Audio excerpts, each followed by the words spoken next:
What we're looking at here are the rear chassis legs from a real Mark III Synchro Golf.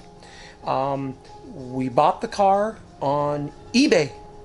The car was originally imported to the US from New German Performance. The cars were full cars minus engines. The cars were intended to be race car only because of the fact that you cannot make them go through emissions. So we bought the car on eBay for the conversion components.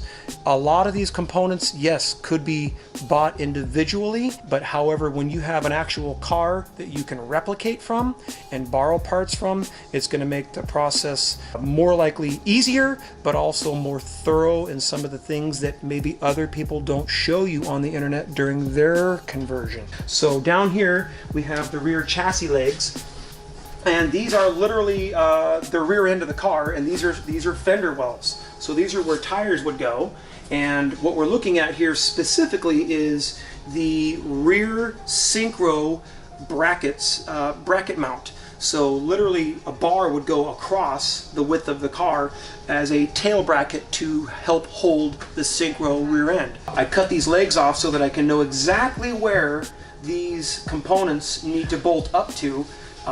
By using tape measures. A lot of these holes are in the same place on two-wheel drive North American cars, and so you can literally place these components in exactly where they need to go because I have a template.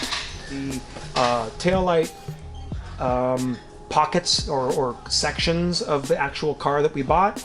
You can see it's a Golf CL, which was their very base model car. You can also see that we left the place of origin where the car was probably originally sold at this dealership, and then of course we got to have the emblem for Synchro. Having had purchased the entire car, we also got a lot of the components that a lot of people may overlook or skip out on due to the availability of these parts. So since we had the entire car, one thing that I like is to make it look as OEM as possible. So when we go to open the rear hatch on this thing, we're going to have Synchro rear interior. So the floor to the carpet, everything's going to fit into this car so that way it's going to look like an OEM Synchro car.